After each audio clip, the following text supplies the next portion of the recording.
I wasn't sure what to talk about, and in discussions with Gabriel and Adam, we thought, since I've been writing lately about the way in which cultural theory and cultural analysis has evolved, and the way in which it's used within capitalism to keep things in place, I thought I would bring it down to a more ground level and talk about why in American culture the very language of class and the idea of class politics is so rare, it's so hard to find, and it's kind of an outlier. In the rest of the world, it's not that uncommon. You go to any country in Europe or in Asia or in Latin America, it's common for people to use concepts of class, class oppression, class domination to describe the world and their political culture around them. US is weird. It just doesn't happen here. And it's worthwhile thinking about why that is, because it's not an accident. It's actually systematically generated, and it's not because of a conspiracy. You don't have to imagine that people sit in a room together and come up with a plot to brainwash how we think about the world. The world itself shapes the way we think. So what I'm going to try to make clear to you is how capitalism itself, the system itself, functions in such a way that it makes itself invisible. And it's only through great effort in very specific situations that we can pierce through this veil and start thinking about the system as it actually is. It's hard, but it's not impossible. It's been done over and over and over again, and we're actually in a spot right now in our history where it could happen again. So it actually makes a lot of sense. It helps us to think analytically about this. Now, what I'm going to be giving you is a talk in what's called social theory. It sounds kind of fancy. It's not. It just requires a little bit of thought. At any point, if you think that I'm going too fast or what I'm saying doesn't make any sense, just raise your hand, right? I'll be happy to stop, and I'll make it clear what I want to say to you. After the session, we'll also have lots of questions and answers, and so when you get the whole picture, you can also come and engage it in any way you want. So let's just start. Well, capitalism is an interesting system. It's one in which, as anybody knows, there's enormous amounts of inequality, enormous amounts of poverty on one side, and ungodly wealth on the other. And this wealth is not distributed randomly. In any capitalist society, the people with the most wealth, the highest incomes, are also the people who own all the productive assets. What do we mean by productive assets?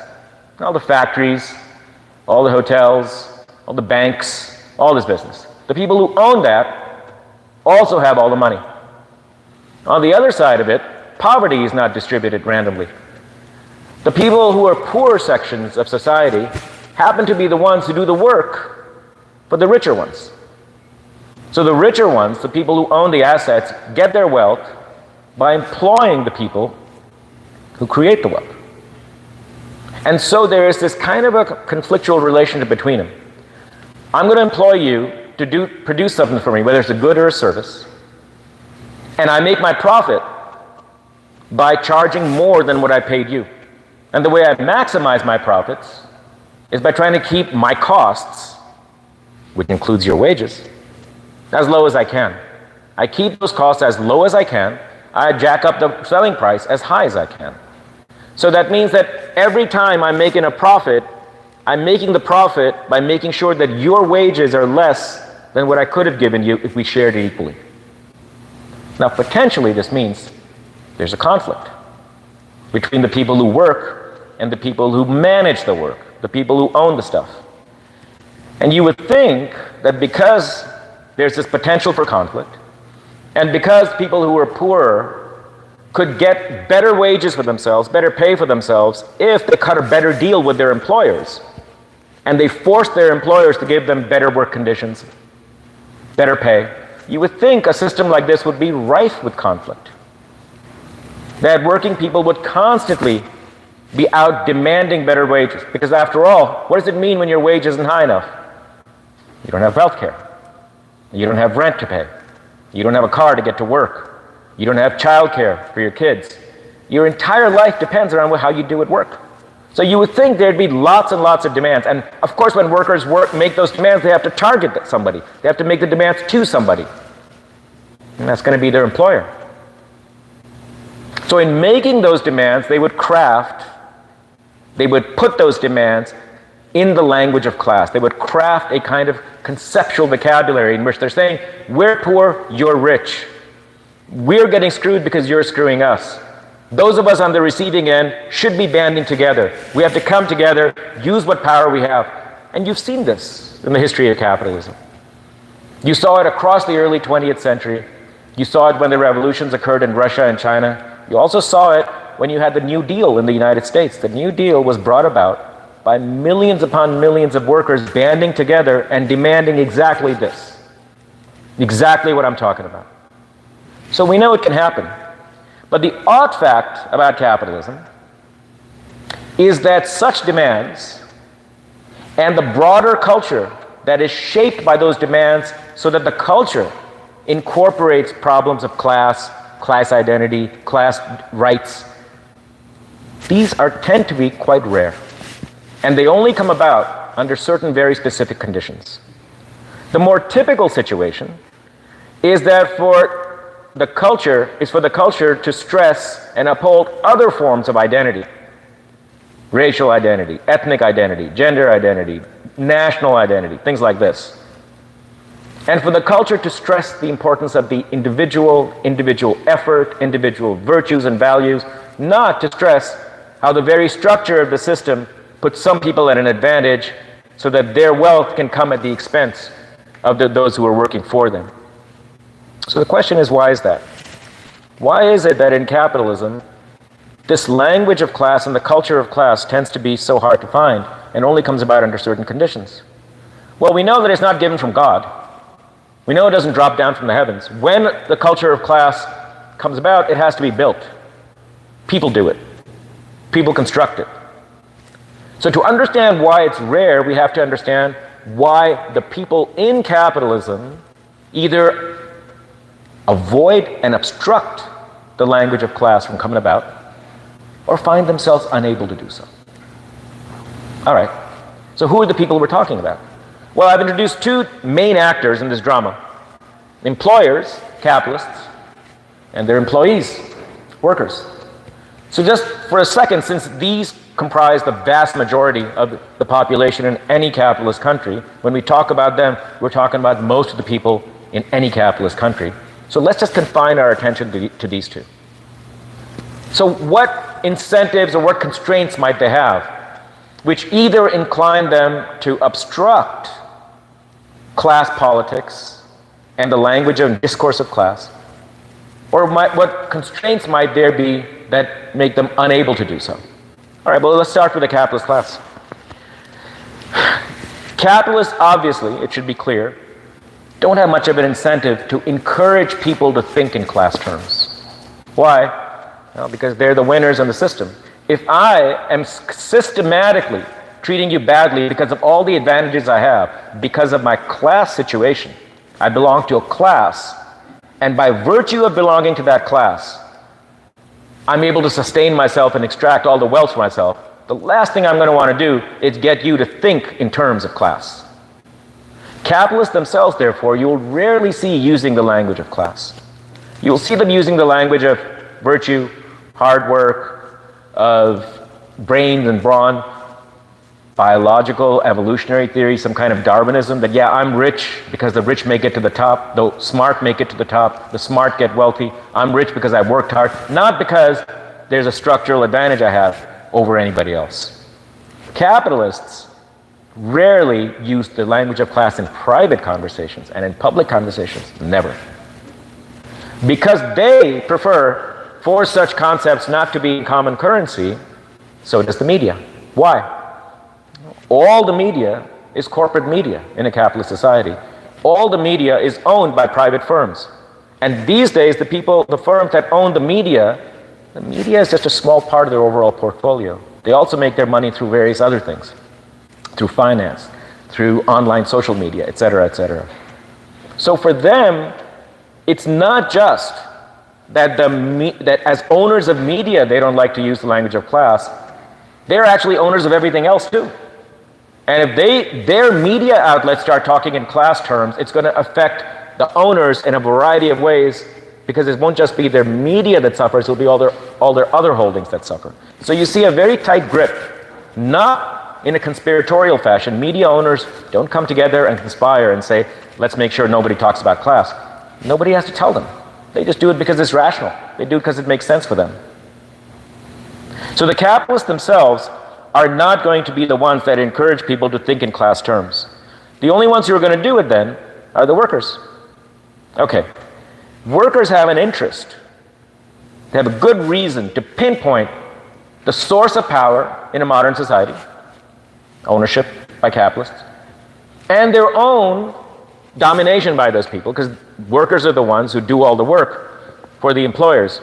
So you would think that this should lead them to in fact band together, to in fact make demands for a better life and better wages, and in so doing, start talking not only to each other, but to the broader world about how capitalism as a system has put them in this situation. And the only way they're going to get better is through what we call collective action.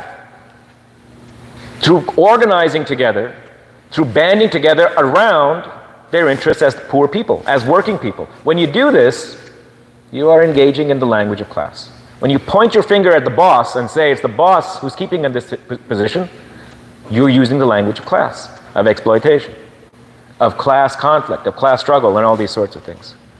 So you would think they would in fact go ahead and do this. And for decades and decades, political philosophers, social theorists, in the 1800s and 1900s, they were absolutely sure that sooner or later workers everywhere would do exactly this. Because there's so many of them, because the situation is so dire, because the answers are so clear, and because they have such a compelling interest in coming together along these lines. Marx thought so. Marx was absolutely sure when he wrote the Communist Manifesto, it's just a matter of time before the working class in Europe comes together and overthrows capitalism. If it doesn't overthrow capitalism, at the very least, it'll demand a better deal for itself. Through the same means, trade unions, union organizations, union struggles, labor parties, socialist parties, communist, all of these are parties that bring poor people together. Black, brown, white, male, female, whatever your particular identity, racial, ethnic, gender, if you're a working person, you're getting screwed by your boss. So the idea was, yeah, they're all going to come together. And for a while, they did. You did have big movements, the 19-teens, the 1920s. But it was clear by the 1950s that whatever process there is of workers coming together, it's not natural, it's not inevitable, and it had stalled. And the last 40, 50, 60 years, what we've seen is that that brief moment when it seemed like a class politics would become the dominant politics, that moment vanished. It passed. And what we settled into was a gradual waning of that culture, and then starting in the 80s, as you all know, with the onset of neoliberalism, it vanished altogether. So why? Even though workers have an interest, good reason, compelling reasons to come together, why didn't they? And in not so doing, they lost the ability to stamp the culture with the demands around their class position. Now, the reasons are actually not that hard to understand. As I've said, the only time workers can in fact transform the culture, in fact transform the ideology in which we all make sense of the world, is by pressing their demands onto their employers, by forcing employers, and by forcing employers also forcing the media that they own to take note of the workers' situation. So this means then, in order to understand why they've lost or weakened in their ability to transform the culture, we have to examine why their own ability to organize is weak, and why it remains weak. Now, when we approach it so that we're at this question, the answers are actually pretty easy to find. Obviously, the answer is there's something in the constraints on organizing themselves, on coming together in trade unions or in political parties or in other kinds of organizations. There's constraints on that which get in the way of the cultural transformation. So what are these constraints? Well, here's the first one. If any of you work for a living, if you, in your workplace, decide that you want to organize a union, the first question is going to be, well, what's it going to do for me? Now, one answer is it's going to make you better off. You're going to be able to fight for a higher wage, you're going to be able to fight for shorter hours, better work conditions, etc. But that's not the first thing it's going to do for you. The first thing is what's going to do to you. So if any of you have worked in a workplace, the first question you ask is, what's my boss going to think when he finds out that we're trying to organize a union? 100% of the time, the boss is going to say, not too happy about this.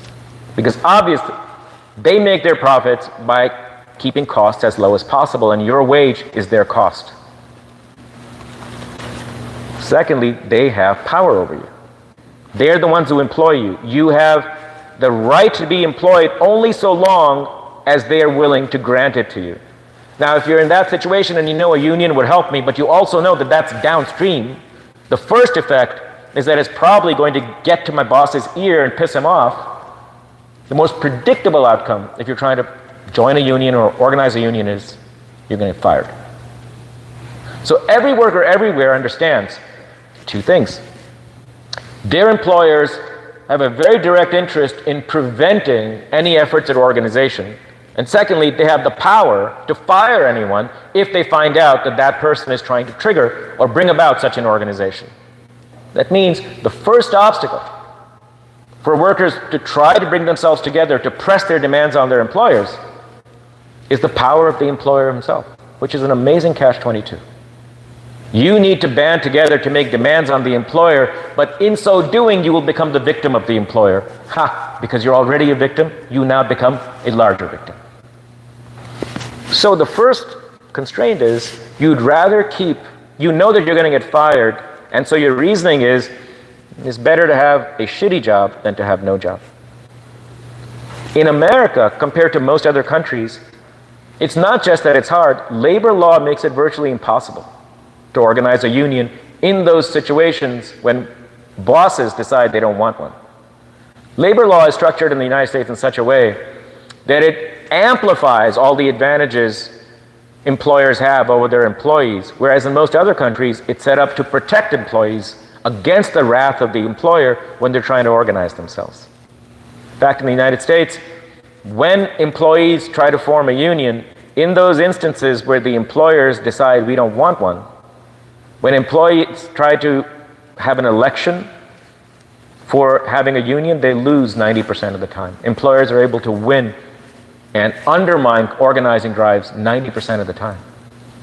So for most employees, the prudent thing to do is keep your head down, just try to keep your job. That's just the first obstacle. Here's a series of other ones. What are your demands going to be? How do you come together around the demands? There's disagreement amongst people. What's more important, healthcare or shorter work hours? What's more important, high wages or longer vacations? They're all important, and you can't have them all at the same time. How do you come together into an agreement around this? It's not easy. The employer doesn't have to organize with other employers at all. He just sits back, he owns the assets, he can just put all the burden on you. Come together, come to some sort of agreement, we'll see. Who do I have to agree with as an employer? Well, I have to agree with myself. And I don't have to organize anybody. I've got all the power already. So the situation ends up being that employees find it prudent not to organize with other employees, even though they would gain from it. Because whatever gains they might have might be overshadowed and overturned by simply losing the job altogether. The result is they hate their job. They're trying to get the best situation for themselves as they can, but they try to do it without taking on the risk of getting fired. Well, how do you seek to improve your situation without taking on the risk of getting fired? You do it through basically whatever the employer deems acceptable. You want to get a higher wage? Work harder. You want to get better work conditions? Ingratiate yourself with the boss. Worst case scenario, if the boss is somebody who's absolutely not going to listen to you, what you'll do is you'd rather quit and look for another job if you think such jobs are available. So what your own rationality does is it steers you towards not forgetting the fact that you're exploited, that you're being treated like shit. You can't forget that. You experience it every day.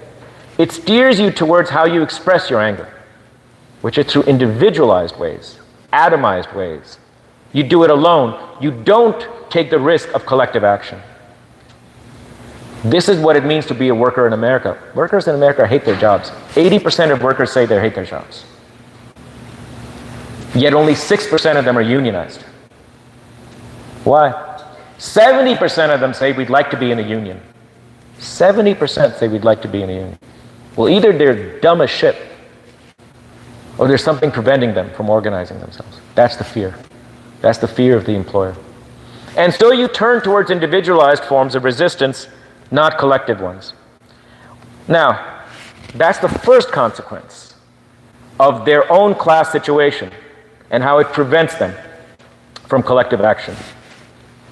The second one is that when they do turn to some sort of collective networks, some sort of ties with other people to help themselves, to maybe get a better job, to sustain themselves.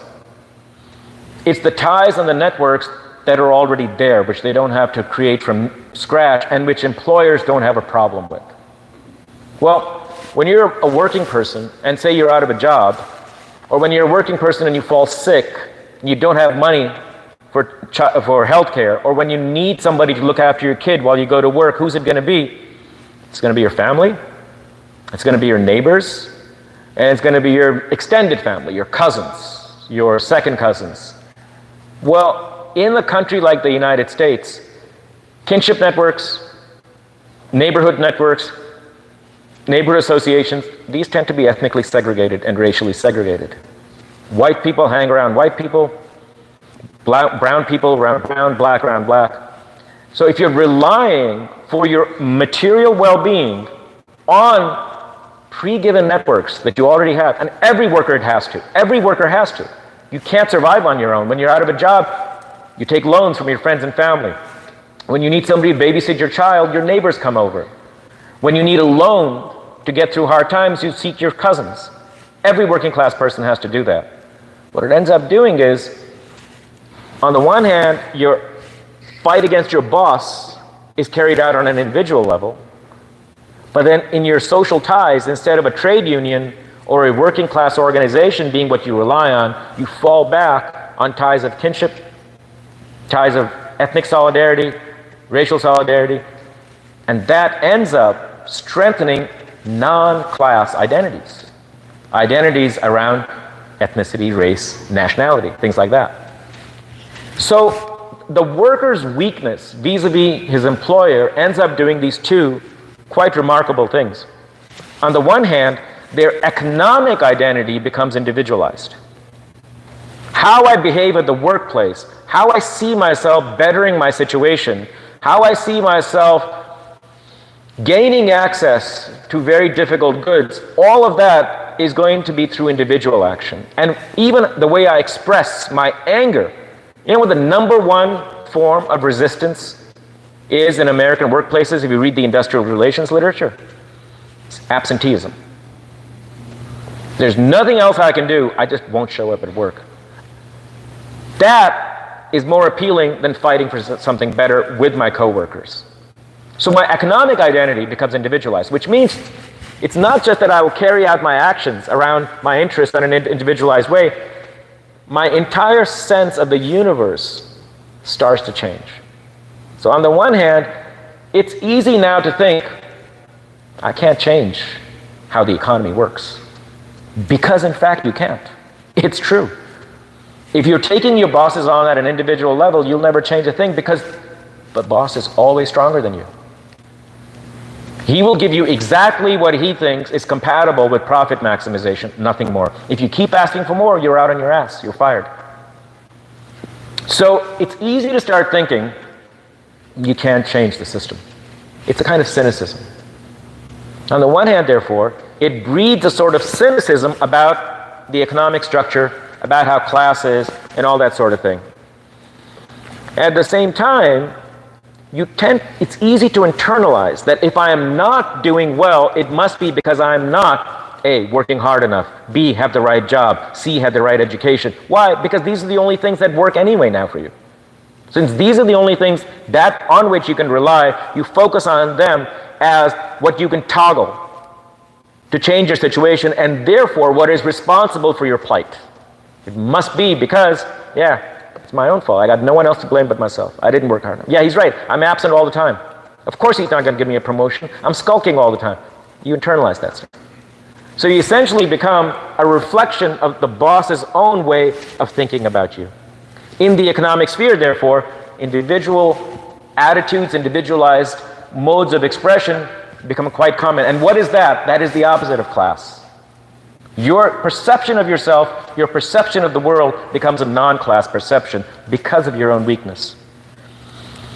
Their collective identities become organized around ethnicity and race.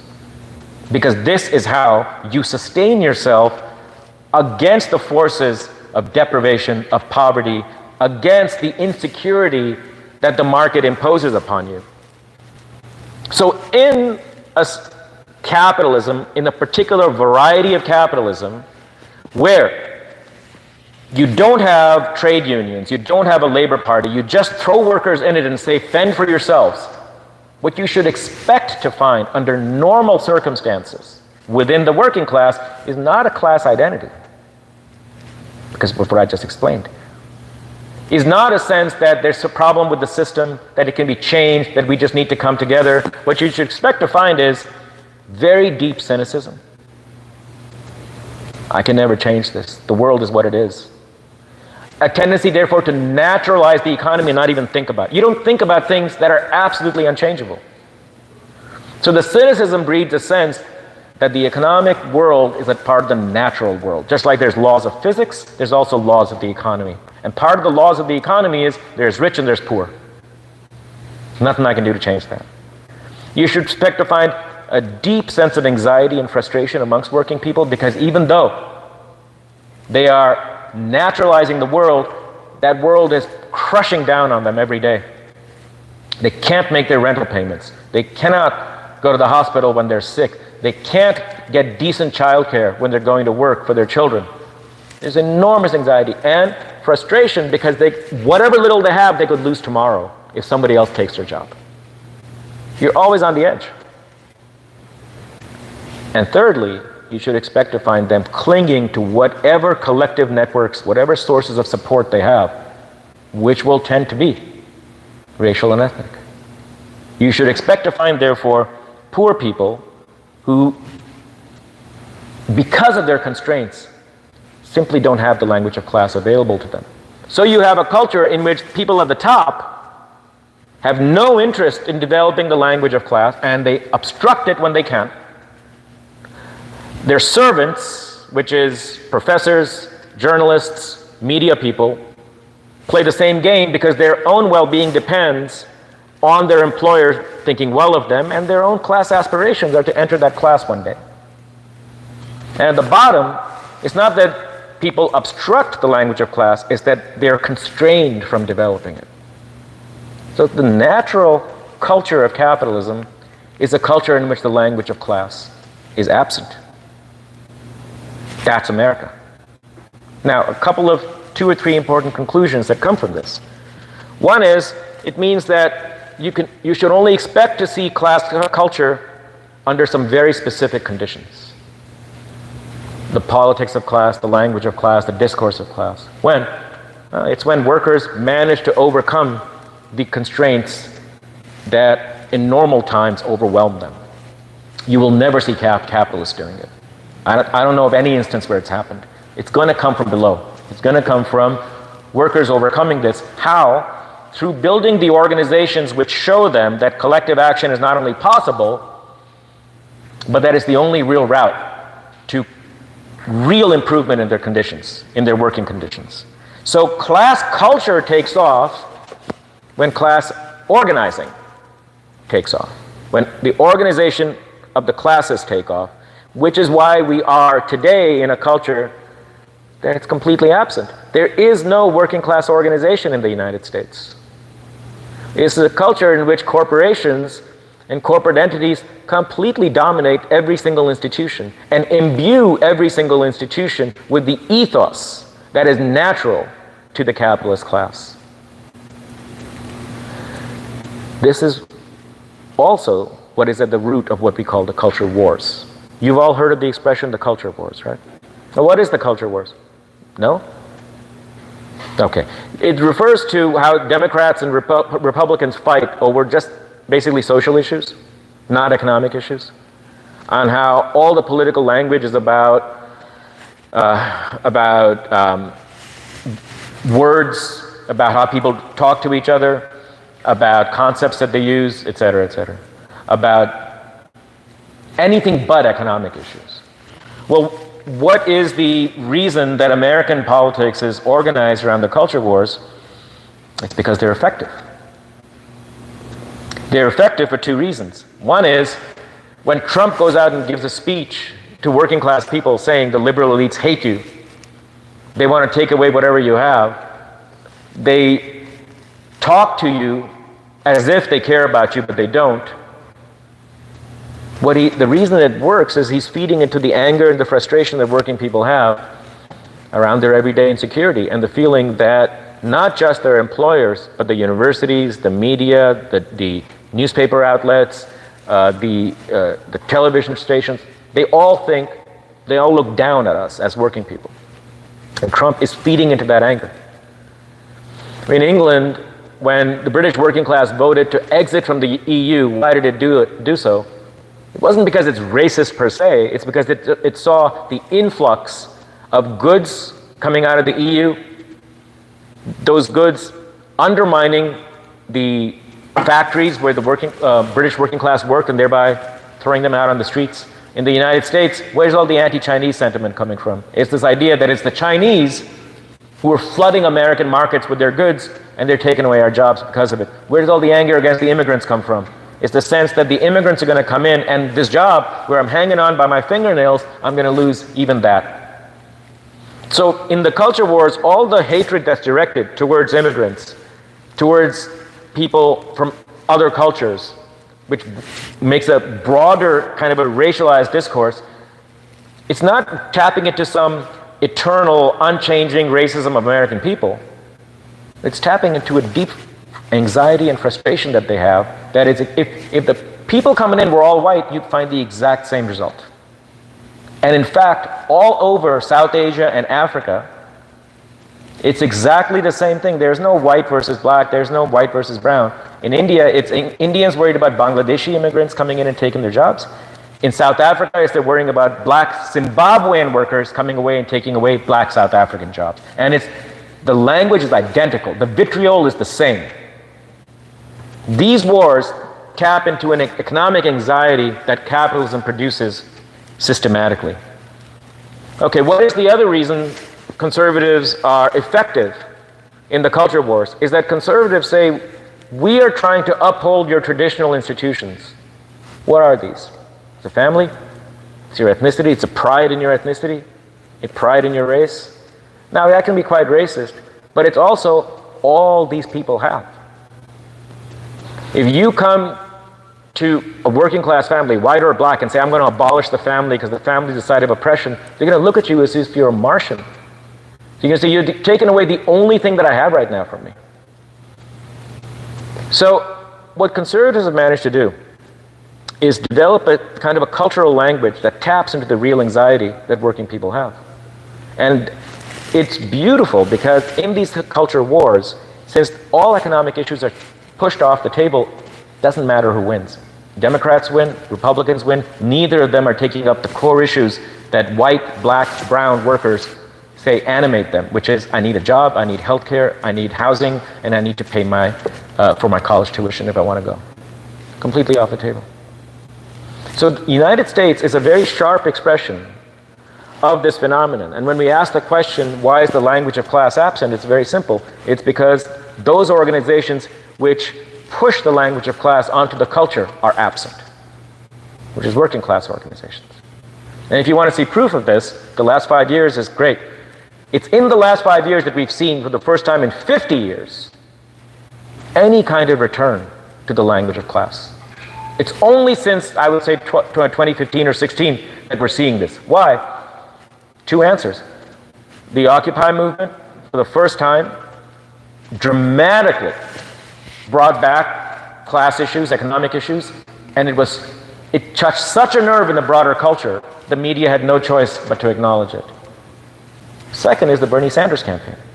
Bernie Sanders was the first political candidate since FDR who explicitly said, working class people have certain rights, they are the backbone of this country, and they need to fight for those rights.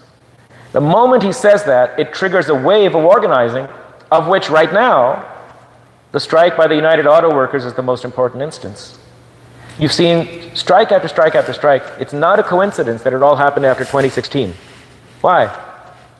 Because until 2016, even though most American workers were incredibly angry, incredibly frustrated, they also thought there's no point, there's nothing we can do. What Sanders does was, for the first time, by showing not only that it's possible, but also by connecting people to each other in his rallies, in his political campaigns, allowed them to see that I'm not the only one who's angry, I'm not the only one who's feeling dejected, everyone else is, which means we all have something in common.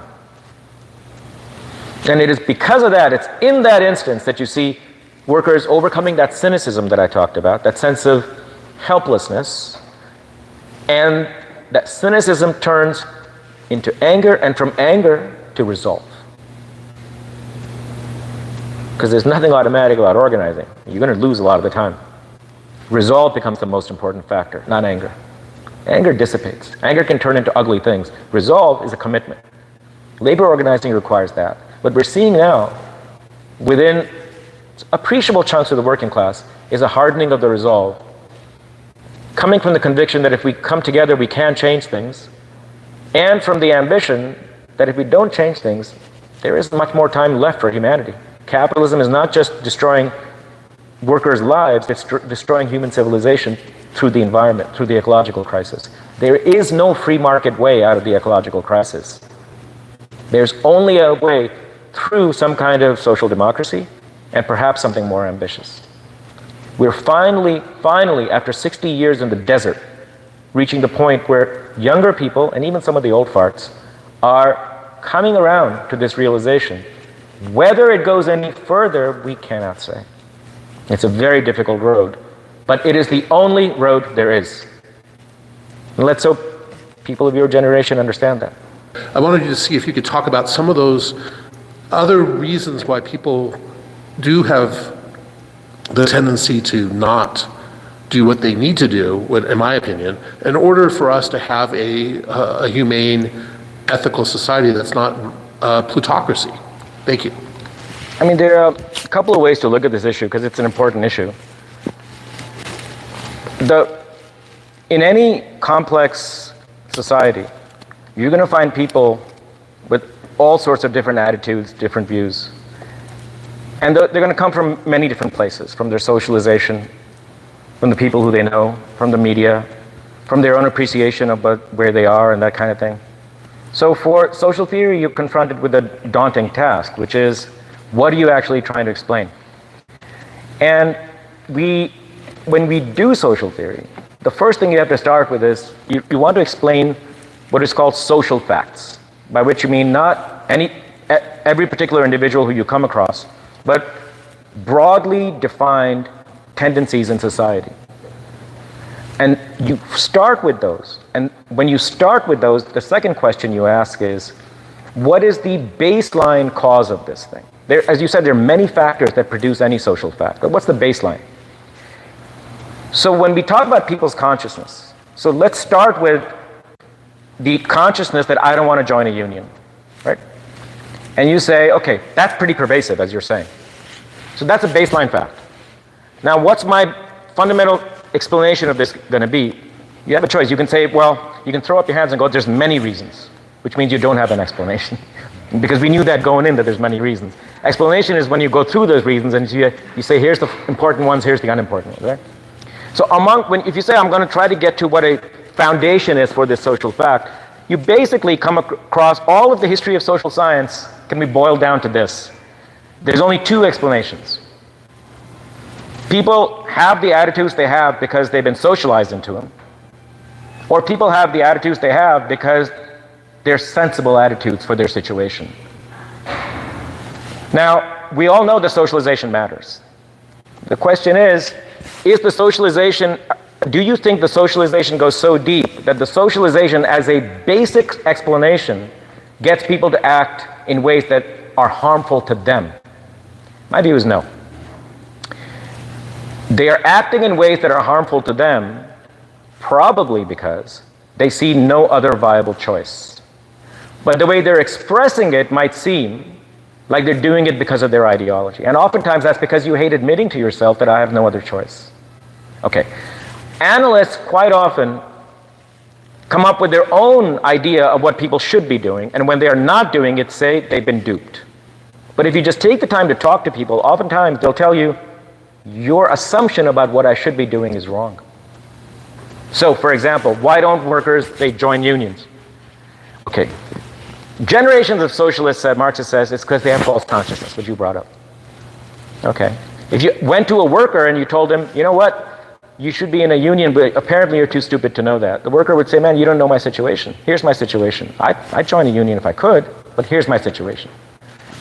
In my view, if you adopt the assumption that people are basically aware of their circumstances and do what's most reasonable for them, and you find them doing things which appear puzzling, you have two choices. You can either say, they're dupes, or you can say, maybe I've misunderstood what they ought to be doing. And a democratic principle is try to find out their circumstances and see that there might be reasons that they're doing this which are actually quite sensible. So let me just take up your examples. TAs are not organizing into unions. I think it's very understandable. Why? Well, TAs are graduate students. Most of them are only going to be in grad school for 4 or 5 years. They're afraid of pissing off their professor. They'd rather just get through it for 4 or 5 years and become a professor. It's hard work. They're being rewarded. No TAs are rewarded on being good organizers. They're rewarded by publishing and by doing their work and by studying really, really hard. So a lot of them say, it's a 4 years, it's like migrant laborers. I'm a migrant laborer, I'm here for 4 years, I'll just do the work. Secondly, a lot of them think, I'm going to be a professor, like this person here is saying, I'm going to be making X thousands of dollars in a few years. I'm not a worker. There are a lot of TAs who just don't identify as workers. Now, to my mind, it's entirely rational what they're doing. What you have here is two rational courses of strategy. I understand why some TAs organize, because for those 4 years, they want to get better deals for themselves. By understand, I'm not saying it's justified. I'm saying it's totally understandable to me why many of them say, that's 4 years. If you just allow that people are sensible and you ask the question, you'll find a lot of what you think is false consciousness is actually perfectly reasonable. Now, this does not in any way say that there is no such thing as a duped worker or somebody who doesn't know what they're doing, but what we're saying is that cannot be your baseline theory. These are going to be exceptions. Most people, most of the time, do what's sensible. It's up to you, if you're serious about social investigation, to find out what makes it sensible to them. And most social investigators don't know jack about this, because they live in their own worlds. Thank you. Hello, my name is Paul. I'm a member of the Freedom Road Socialist Organization, communist, but I'm also a student organizer on campus in mass organizing with progressive students. All right, audience of a fan club of one. I appreciate it, and I thank you for being on our campus, talking about class, talking about socialism. I wanted to say, one thing we come across a lot, especially if you're an engineering student or anything, you'll talk to people who are on their way to work for Lockheed Martin, Raytheon, or in some other way join, for lack of a better, like the imperial bureaucracy. How do we raise a class stand in students? A what? A class stand in students. So you were class stand. Yeah. How do we raise a class stand in students so that rather than because many of the students here at Metro, like 80% of them work while they go to school, and so my question is, how do we, shake these students of the want to escape the class and rather. This question's a little wandering, so answer it as you will. How do we get students to not go work for war profiteers and maybe go serve the people? I don't think you can. You're asking students. Students are trying to get jobs, and the job's not easy to get. And if you appeal to them as a kind of moralistic missionary mentality, it never worked anywhere and it never will. What you can do on campuses is appeal to the very small number of students who are already morally motivated in some way. Universities are not a place where you start movements and revolutions and things like that. They're a place where you can find some morally motivated people, whether undergraduate or graduate, who you bring into organizations and get them to work. But I can tell you this right now, because that's what the last 35 years was. If you don't get them off campus, they're going to end up being identitarians. This is what the history of the Trotskyists and the Maoist left in the 80s and 90s was. They fell back onto the campuses. They didn't do any real organizing. They thought the campus would be their yinan, and what they ended up becoming was identitarian organization. Because students for the most part want to know what you can do for them, and their economic futures are better than the rest of the population. That's why they're in college. If you want to change people's willingness to go work for Lockheed Martin, you've got to go affect the Lockheed Martins of the world. You have to affect American foreign policy. You've got to affect the corporations. You will not change them by appealing to the missionary mentality of students, because you might get a few here and there, but most of them are practical people. You got to go to the workers if you want to organize. Students are, some of them are workers, most are not. I hope that answers the question. The biggest tragedy of the American left post-68 was that it retreated to campuses. It went there and it died.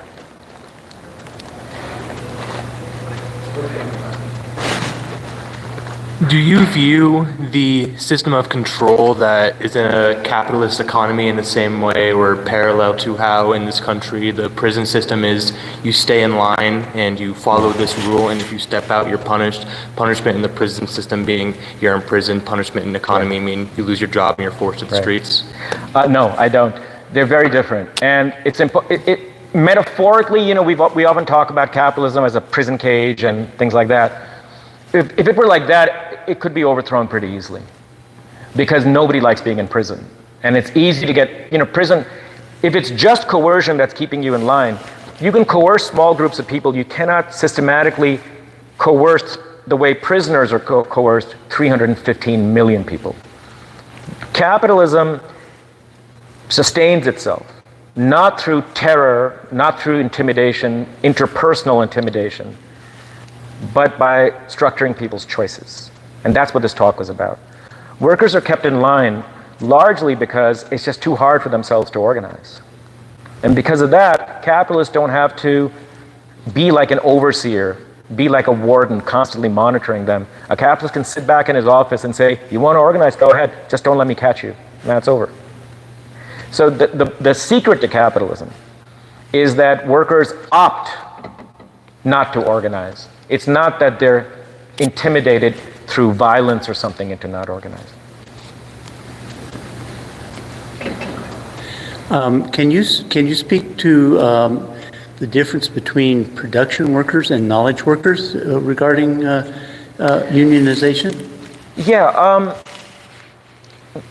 the kind of stylized fact appears to be that what's out there in people's minds is that knowledge workers are people who work in the tech world and places like that. They're higher paid, and they have a great deal more autonomy, so they're going to be harder to organize. And production workers, because they are in much more difficult situations economically, but still are exploited and dominated, etc., you might be able to organize them better.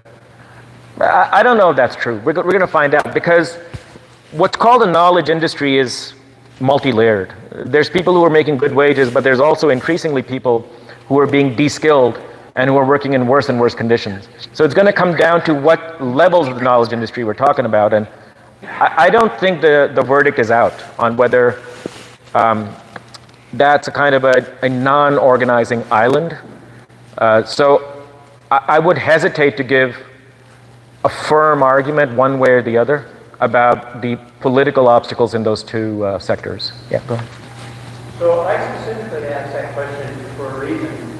I was a knowledge worker with a degree in philosophy and working for the wine company.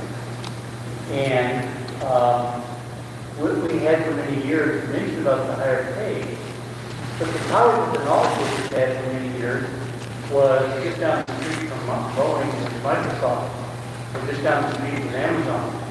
And so the knowledge workers had power over the corporation because the Boeing wasn't treating the knowledge workers well. They had the power to say, I've got to do this, and I'm going to do it on Microsoft. The issue that happened, however, was that the internet came, and all of a sudden the knowledge workers weren't competing with, all of a sudden the Boeing company could then go to India and all of it, and so their short-sightedness about their power of competition went away because all of a sudden the $125,000 to $200,000 knowledge workers were competing with the $10 an hour knowledge workers in India. So that's why I brought that specific issue to Yeah, I mean, it's not surprising. I'm not, but you haven't described anything that's peculiar to knowledge workers there. That happens to any skilled worker in capitalism today, right? I don't, for knowledge workers, for the question to be really relevant, if you're contrasting them, you'd have to focus on things that differentiate them from non-knowledge workers. And I'm not sure if those differentiating factors translate into systematic advantages or disadvantages with regard to organizing. That's why I hesitate. Holding labor, that big strikes from the person, and then other stuff like, really knocking your arms, got labor. I think that. What are the implications? So the power of withholding labor should be looked at in two ways, individualistically and collectively. Withholding labor individually has, of course, zero power. And that's why at best what people are capable of is absenteeism. They just choose not to show up for as long as the employer will tolerate. The real power comes through collective action. And there, it's the only power workers have. I think things like what was one of the parts of the question, dropping out of the labor market? Choosing not to work, yeah. Yeah. Workers, typically, modally, workers cannot choose not to work. That's why they work. The vast majority of the American working class would rather not work. It's working because it has to work. The issue of the labor market and labor market participation was really interesting. And let me say, we do not have the answer to what I'm about to pose, the question. And one of my PhD students is doing his PhD on this because I really think it's a mystery. Something has happened in the American labor market over the past 20 years, which is that as manufacturing hollowed out, the people who were really hit hard, was white workers, what's called middle-skilled white workers with a high school education and maybe some college education. This used to be the backbone of the organized working class from the 40s into the 80s. When manufacturing hollowed out, what you got was a labor market in which you have jobs growing in the high-skilled areas and in the shit job areas, the low-skilled areas. This middle stuff got hollowed out.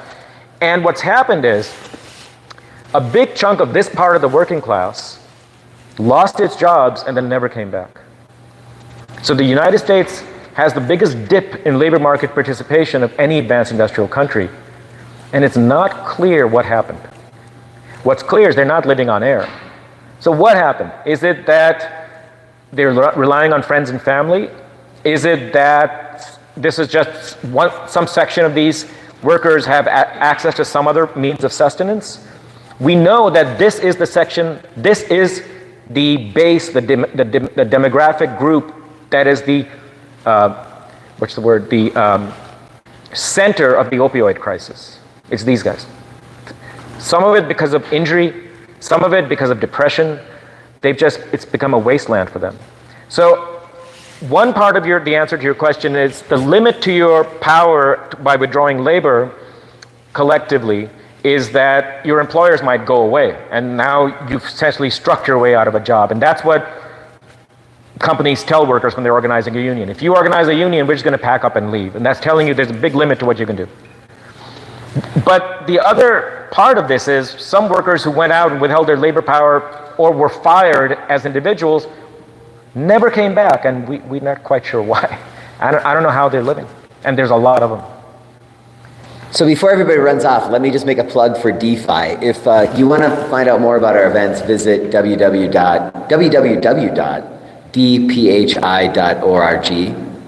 And we have a bunch of really cool events coming up in the next couple of months. One on banned books. Another, it's a screening of Jean-Luc Godard's Mépris, film at the Sea Film Center. So if you like films, check us out for sure, because we can offer you free tickets to come to the Denver Film Festival and whatnot. But anyways, thank you all for coming. We can take one more question, but I know that everybody's going to be running to their next classes. So, yeah. Hello. My question is around what is your resolution to companies practicing union busting, and how would we change that in a society where the companies are the largest donors to our politicians that create our laws? Yeah. Well, union busting is easy for a company, and the main way in which you can fight that is through effective labor law. So in the United States, even with the existing labor law, there are protections workers have. The problem is the agency tasked with implementing those laws, the NLRB, has never done so. And one of the good things Biden has done is he appointed some decent people onto that board, and they've actually been implementing these laws. And so in Starbucks, in Amazon, employers have been punished for just these activities. So the first step is to just implement the laws. Second step is you got to have better laws. Even if they're implemented, American laws leave so much power to employers. We need to change those laws, and then you need to have effective implementation of them. You cannot just rely on the state, though. Any law that we rewrite now around this has to give power to unions to be able to report when employers are doing this, and to be able to have some degree of power against the employers when they do it. So that's what we should hope for. Can this be done when employers are themselves funding the electoral campaigns of the people, who are going to write the laws? It can be done. It's not super easy. What it's going to require, though, is lots of organizing on the ground through volunteers, so that it's not money that's driving the organizing. It's going to be bringing together smaller donations, which the way Sanders did.